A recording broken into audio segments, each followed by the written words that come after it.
പാദങ്ങൾക്ക് വിളക്കും വഴികളിൽ പ്രകാശവുമായ യേശു മിശിഹായുടെ നാമത്തിൽ ഏവർക്കും ശംഷാബാദ് രൂപത സാന്ത്വോ മിഷൻ സെമിനാരിയിൽ നിന്നും സ്നേഹവന്ദനം. നവംബർ 4 മൂശാകാലം 4-ാം ശനി. ഇന്നത്തെ വായനകൾ വിശുദ്ധ മത്തായിയുടെ സുവിശേഷം 5-ാം അധ്യായം 38 മുതൽ 42 വരെയും തിമോത്തിയോസിന് എഴുതിയ 1-ാം ലേഖനം 4-ാം അധ്യായം 1 മുതൽ 5 വരെയും. വലത് കരണത്ത് അടിക്കുന്നവന് മറ്റേ കരണം കൂടെ കാണിച്ചു കൊടുക്കുക. നിയമത്തെയും പ്രവാചകന്മാരെയും പൂർത്തിയാക്കുവാൻ വന്ന യേശുമിശിഹായുടെ പഠനങ്ങൾ പലപ്പോഴും അപ്രായോഗികവും അസാധ്യവുമെന്ന് മനുഷ്യർ പൊതുവെ ഏറ്റുപറയുന്ന ചില സന്ദർഭങ്ങളിൽ ഒന്നാണ് മലയിലെ പ്രസംഗത്തിലെ പാഠങ്ങൾ. പ്രത്യേകിച്ച് തിന്മയെ നന്മ കൊണ്ട് കീഴടക്കുവാനുള്ള ആഹ്വാനം ചെയ്യുന്ന ഇന്നത്തെ സുവിശേഷ ഭാഗം. ഇതിലെ പ്രായോഗികതയും അപ്രായോഗികതയും ഒക്കെ ചിന്തിക്കുന്നതിന് മുൻപേ ഒരു കൊച്ചു സംഭവം നിങ്ങളുമായി പങ്കുവെക്കാൻ ഞാൻ ആഗ്രഹിക്കുകയാണ്.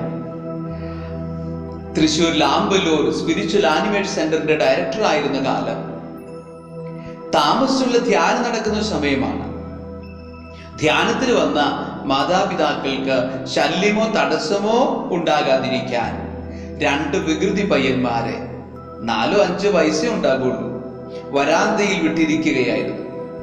വരാന്തയിലെ 2 കോർണറുകളിൽ വെച്ചിരിക്കുന്ന വിശുദ്ധ കൊച്ചു ത്രേസ്യായുടെയും വിശുദ്ധ അൽഫോൺസാമയുടെ രൂപങ്ങളിൽ ഒന്ന്. ഒരുത്തൻ അവന്റെ വികൃതി നിറഞ്ഞ കളിക്കിടയിൽ താഴെ വീണ് പൊട്ടി തകർത്തരിപ്പണമായി. അത് ഞാൻ അറിഞ്ഞപ്പോൾ അവന് പേടിപ്പിക്കാനും ഇനി ചെയ്യാതിരിക്കാനുമായി വിളിച്ച് ഒരു ഈർക്കിലെടുത്ത് അവന്റെ കുഞ്ഞിക്കൈയിൽ 1, 2, 3 എന്ന് എണ്ണി അടിക്കുകയായിരുന്നു പതുക്കെ.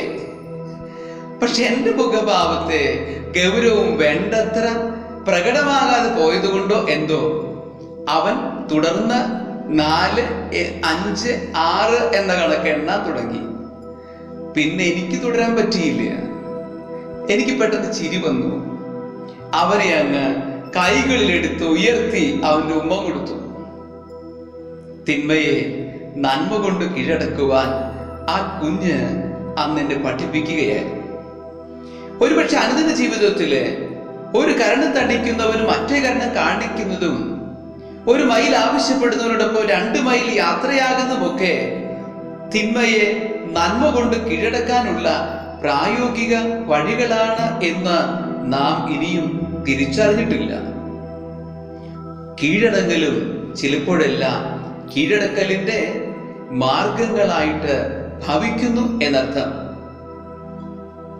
കുരിശോളം തന്നെ താഴ്ത്തിയത് വഴി സകലരും മുട്ടുമടക്കിയവന്റെ വിശുദ്ധയാഗത്തിൽ പങ്കാളികളാകുന്ന നമുക്ക് ഓരോരുത്തർക്കും മലയിലെ പ്രസംഗത്തിലെ പാഠങ്ങളെല്ലാം അപ്രായോഗികം.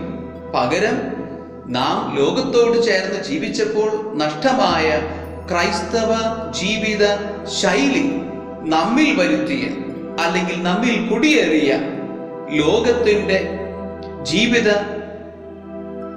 ശൈലി ആണ് എന്ന് ബോധ്യപ്പെടാനുള്ള കൃപയ്ക്കു വേണ്ടി പ്രാർത്ഥിക്കാം. ദൈവം നമ്മെ ഓരോരുത്തരെയും സമൃദ്ധമായി അനുഗ്രഹിക്കട്ടെ. ആമേൻ.